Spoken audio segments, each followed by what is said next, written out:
Hello, number ones. Welcome back to my channel. This is the Metatron speaking, and there is a channel. It's very popular, and believe it or not, I've never watched any of their videos. So I thought today I would do it with you. Alright, so I'm actually quite excited about this. The Armchair Historian. He has 2.6 million subscribers, and he introduces himself as, "Hi, I'm Griffin Johnson, founder of the Armchair Historian LLC and Armchair Historian channel. The Armchair Historian LLC specializes in producing educational, entertaining animated history videos. For more history animations, go to this place here." Okay, and then he has an email for inquiries. Lovely. And he's got a Patreon as well. I'll have to check that one out to see what he offers. But clearly one of those channels that creates animated, in fact, beautiful. And look at the drawings. I mean, I don't know who their art team is, but it is so refreshing already. Whether I agree or disagree with the way the information is presented or with the information itself, I have to say it is so refreshing to see art that isn't AI for a change. Am I right? Anyways, I know you saw me scrolling through it. We got something Roman here. So how did the Roman Empire expand so efficiently? I think I would like to start with that one, but he has got videos on World War II, videos on the Civil War. He really has a lot of interesting looking videos, and looks like it's going very well for him. The views are phenomenal. So again, I can't speak to the quality of the information presented. Ooh, evolution of the Roman soldier. Oh, man, which one am I going to do? Maybe I'll do that one. So we could check the armor and weapons. Yeah, I'm going to do that one. And this does look a lot like Benito Mussolini. Man, who is that? Who is the team of artists? Incredible. All right, let's check out this evolution of the Roman soldier. Maybe next time we check the other one about expansion. Let me get my headphones. The ancient era of the Roman kingdom is shrouded in mystery. Yeah. However, we do know that it was far from the cultural and dignified years of the later Republic. Instead, the Roman kingdom was a place marked by poverty, filth, and violence. In the early days, it is likely that the Roman way of waging war was not significantly different from that of other Italic peoples. And Greeks. They took inspirations from the Greeks. Local wars and raids often had several clans acting cooperatively. Within these warbands were the clan warriors. The concept of a uniform... Okay, we'll have to talk about that shield, because if this is the kingdom, I'll add some information on original shields and what we know, but yeah. ...was non-existent. The quality and quantity of weapons and equipment would vary widely. Clan warriors were without armor, and their typical war gear consisted of a shield and 2 spears, one to be thrown as a missile weapon, while the other was retained for stabbing. During this period, a clan warrior who gained enough power and prestige would inevitably find himself in the position of chieftain. Cool. The chieftain acted as the leader and kept the restless clans together. His other, equally important function was to carefully divide the loot. A chieftain's prestige was judged by the plunder he could afford to his clan. Pretty good. Look at the animation. This also extended to his own equipment. Chieftains were... Okay, so I love that they... one thing that I want to praise them for is the correct color or hue for bronze. Because you see, there were lots of different types of bronze, even though of course, bronze being an alloy of copper and something else. And when I say something else, is because traditionally, when we say bronze, we mean copper and tin. But when we go further back, of course, the first typologies of bronze would have been arsenic bronze, which did not have tin and instead used arsenic, which is one of the reasons why it was actually really bad for the health of the people working, like the actual metal workers, which connects to mythology of like the smith of the gods, Vulcanus, having trouble walking, having a limp, because that was actually something that happened to metal workers at the time because they were exposed to toxic gases and smoke. Anyways, when it comes to the color of bronze, even though usually when we think of bronze today, we think of kind of a reddish brown, if you will, when you look at the cup, right? You've got gold, silver, and bronze. But the reality is that bronze in the classical period, unless we talk about statuary bronze, which is different, but bronze from weapons, spearheads, axe heads, swords, helmets, and shields probably would have been a dull gold. In fact, kind of similar to brass in color. It's different from brass, but or orichalcum, as sometimes the Romans call it. Yes, it's not only in Skyrim. I think this is a good representation of combat bronze as we could define it because of its constituents and percentages. Look at this. He's showing you some amazingly looking bronze. Here is me from 75 years ago showing you some polished bronze. That is sexy. And yet you're still not subscribed. Come on. It's here. Let's click it. One click. Do it. Do it now. I give you bronze. Subscribe. Often resplendent in shining bronze helmets, pectorals, and greaves. Yeah. Their swords, also bronze, were designed mainly for cutting, but also could be used to thrust or jab. Yes. It was above all the sword, which was the chieftain's insignia, which proclaimed his authority in society and prowess in combat. Under the rule of Rome's sixth king, Servius Tullius, a major reform of the military was initiated which reorganized the state exclusively for war. Here began the creation of a citizen army, which induced Rome's citizens to arm themselves.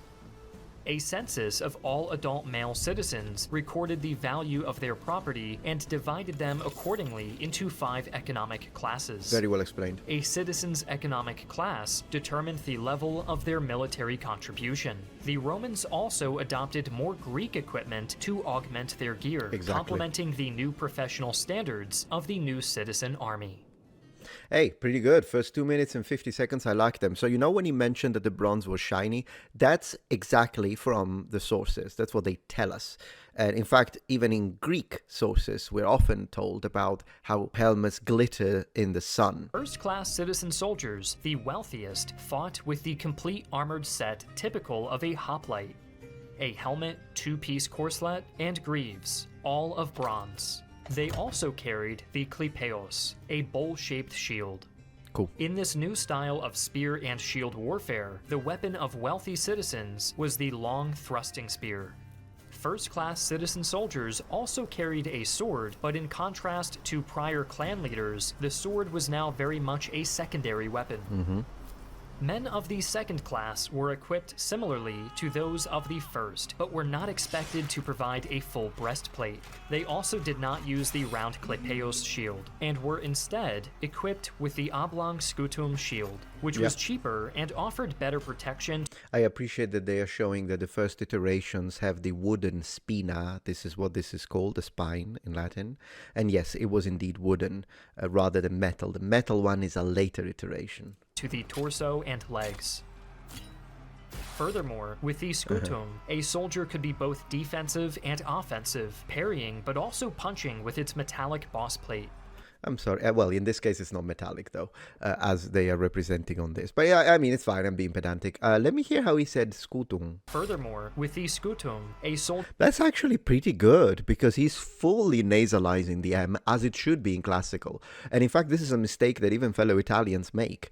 When we try, because in ecclesiastical pronunciation is fine to pronounce the M, not a problem, but in classical the M should be almost non-existent. It should be scutum, just mildly nasalized, and he did it right. Could be both defensive and offensive, parrying but also punching with its metallic boss plate. The less well-off citizens would have had nothing so elaborate as the bronze or linen breastplates that wealthier citizens wore, but those who could supplied themselves with a small bronze breastplate. To compensate for their lack of armor, these soldiers used the oval scutum instead of the round klipeos. With the 4th and 5th classes marked the lowest rung of the Servian system. Soldiers fighting in these classes were armed as skirmishers and little else. 4th class soldiers were expected to be equipped with an oblong shield, spear, javelin, and sword, while 5th class soldiers were most often left with nothing but slings and stones. What happened to the grip of that shield? Soldier scraping up enough funds to equip himself with a javelin. The end of the monarchy ushered in the Roman Republic. Under this republic, the old Servian system would be developed further into a society whose citizens were obligated to defend their property by contributing to the military. In terms of equipment, the Roman soldier in this period was still heavily influenced by Greek standards, with bronze helmets, breastplates, and greaves. Their arms were most commonly spears, swords, and daggers. The Cool. 4th century gave the Romans a lesson in humiliation. Their defeat by the Gauls at Alia in Very nice, very nice. Look at the shields. They did a very good job with the Celtic shields of the time of continental Celts, aka the Gauls. Excellent work. 390 BC led to the city's sacking and possible destruction, if not for the legendary Marcus Furius Camillus.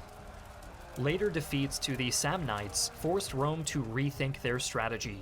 Yep. After the disaster of Caudine Forks in 321 BC, the Roman army instituted the Camillian reforms, dropping their rigid phalanx in favor of a maniple system. The maniple system worked a lot better in the Italian geographical valleys and hills. So that's the thing. Like, the phalanx are great in Greece. And even then, eventually the Romans defeat them, although that's not just a matter of maniple versus phalanx, as some people make it, or weapon versus weapon. It was also a matter of economic backbone, but I've already made a couple of videos on that. Splitting the legion into several blocks spaced out for maneuverability. And professionalism. The new legionary, like his hoplite counterpart, excelled at close quarters combat, but the legion had greater freedom of movement and flexibility. Exactly. In the new legion, the first line contained maniples of Hastati. These were soldiers of few means who were unarmored except for a bronze helmet and a pectoral plate. They carried a scutum and 2 throwing pila spears, 1 heavy and 1 lightweight, plus a short thrusting sword. The second line was made up of maniples of principes. So one thing I want to say before he continues into the, principes. Beautiful drawing, by the way. I do like the shield, although with these lines here, kind of makes it look as if the planks were exposed, even though they would be covered in linen or other materials. Even in medieval shields, it is very rare to see a shield with exposed planks, even though we see them in video games all the time. The reality is that shields would have been gessoed, they would have had parchment, they would have had leather coverings, they would have had rawhide, they would have had linen and other materials. It's just how shields are meant to be. Exposed planks, I'm honestly not aware of any. I'll be honest with you. Like, even some very early and comparatively primitive African shields still have a coverings of some kind. Maybe in Iron Age Japan, but I'll have to see, because of course it's not like they left a lot of examples of that for us to double check. I want to see if he says that, but Hastatus, obviously as a name, comes from the hasta, which is a spear, rather than a javelin. So in the early Republic, Hastati were actually equipped with spears, but then they switch into the late Republic into swordsmen. And then they do have the javelins, but they're mainly swordsmen. And but they maintain the traditional name. So this is important to say, because otherwise people might be asking, wait, but if they are swordsmen with just carrying javelins, so the javelins are supposed to be thrown, then why are they called Hastati, which kind of means spearmen? Because originally they were equipped with spears. There is that step, if you will. Anyways, I promised I was going to tell you more about shields. I will, but I want to let him speak a little more. These were men in the prime of their lives. They were fairly wealthy and were able to afford decent equipment. They were armed with 2 heavy pila and a sword, which was used after the spear had been thrown. They usually carried a scutum, either in the oval or rectangular style, and wore bronze helmets, often with feathers fixed onto the top to increase stature.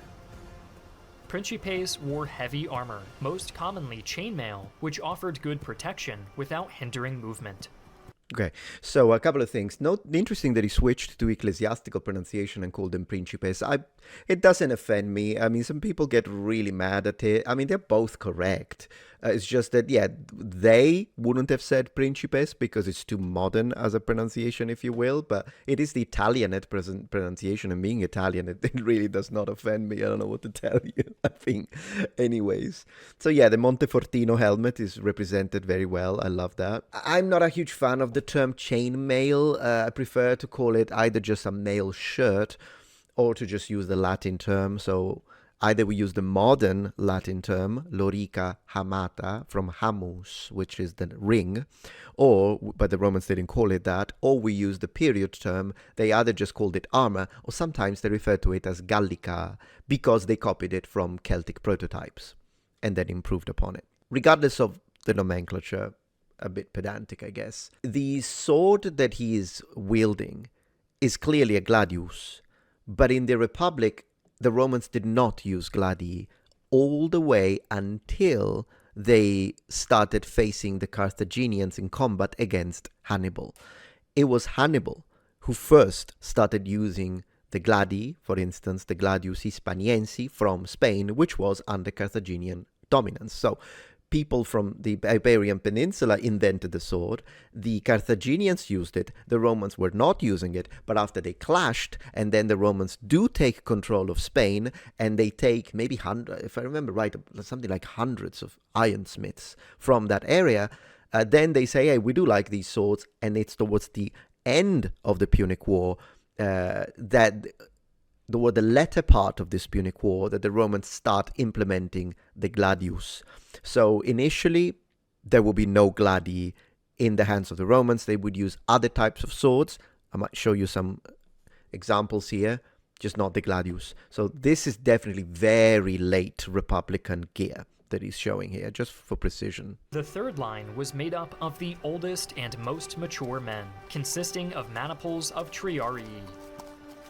Beautiful Many animation. Triarii were battle-hardened veterans. They sometimes wore a distinct Etrusco-Corinthian helmet, which was usually adorned with upright feathers and a horsehair crest. They equipped themselves with a long iron mail shirt and an italic strap-on bronze greave on their left leg, though many Triarii would equip themselves with a pair. They also carried a scutum and a long thrusting spear, or hasta, with a large socketed iron spearhead and a bronze butt spike. Key to their kit were the gladius, a short thrusting sword. Gladius, not gladios. Sorry for the pedantry. And a knife, the pugio. Yes, the pugio in classical. So, but again, I'm not offended by pugio. As I say, this is a later thing. Initially, they did not use these blades. I know that usually people imagine them as such because it's the most famous version, but if you're doing a presentation, I would mention that. Despite the early successes of the manipular system, the Middle Republic saw Rome's legions brutalized in the Punic Wars. Tactical weakness and eventual manpower shortages highlighted the need. See, that's exactly what I mean. During the Punic War, what they are showing is the Romans on the right. So, for instance, the Romans shouldn't have these metal bosses yet. They copied them from the Carthaginians. The Carthaginians are the ones that had it first. And the Carthaginians should have the gladi at this point. I know it's weird, but it's history. For a new pool of recruits to draw from. Short of the desperation in conscripting slaves, the next best thing was the lower class of Rome's citizenry, the proletarii. These younger and poorer citizens made up the bulk of skirmisher infantry, the Velites. These skirmishing troops had been around since Rome's earliest days, but became a staple of Roman armies by the early, middle, and late Republican periods. Very nice, yes. Velites in classical, but what he said is correct in ecclesiastical. All right, I usually don't watch the entire thing, but I do want to see the part about segmentata. So, as always, you will find if you liked what you saw, consider it as a demo, if you will. And if you want to watch all the parts that I'm now skipping, do click the link in the description or pinned comment to actually give a view to the creator of this. Anyways, let's have a look. So these are clearly Imperial Gallic type H, they look like, and they are very, very well drawn. Love it. I do think they're drawing these the other way around, though. Aren't these upside down? Soldiers' breathing, sight, and shouting range. The 1st century saw the legionary equipped in what is now their most well-known look. Okay, so you know what's happening here? The opening here, they copied reenactors. And reenactors often make this mistake. And it pisses me off every time. The plates are supposed to overlap. If you leave all of this open like many reenactors do, it's pointless to wear the armor. Anyone can stab you in the freaking heart. So, lorica segmentata only works if there is overlap of both the horizontal girth loop plates and the pectoral plates over here.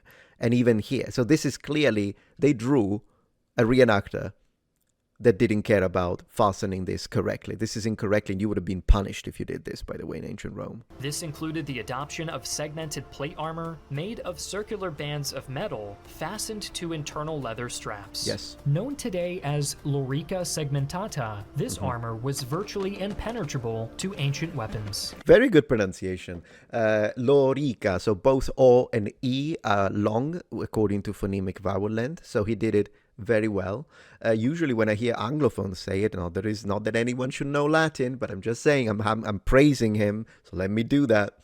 Usually I hear people say lorica. He said lorica, which is correct. That's exactly how it's pronounced, lorica. One of the reasons why they developed is also very likely to deal with ranged weapons. That's one of my theories, so I love that that's what he's representing here.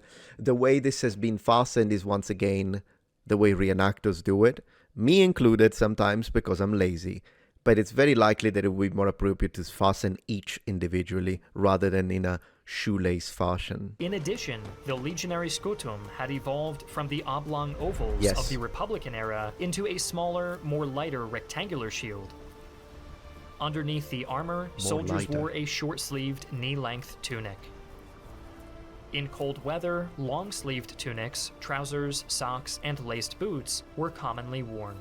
The most common tunic is sleeveless, at least when it comes to iconography. By the time of Emperor Hadrian, Roman territory spanned almost all of Europe, the Mediterranean, Anatolia, and the Levant. Having reached its farthest extent, the empire began to shift towards a defensive posture, using its legions as garrisons. Given the distance between provinces, it was natural that local cultures would influence the dress and uniform of legionaries in their region. Yeah, so he's going to talk about the trousers. Great. I want to praise him for another thing. They correctly represented the Romans with the Gladius now, which is they should have, of course, in Imperial time, on the right, because legionaries did wear it on the right. That kind of makes it easier to draw if you're already under heavy enemy, and I put it in quotes, fire.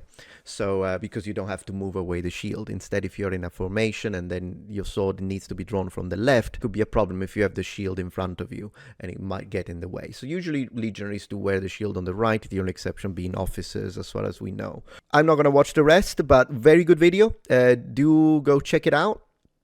For the late Empire section, I actually enjoyed it. There were quite a few things that I disagree with. Don't know if it's a matter of research or resource allocation. Maybe they don't have enough time to do the really nitty-gritty details of when certain equipment. So when it comes to the equipment, the way it was represented, I love the drawings, but there were quite a few mistakes.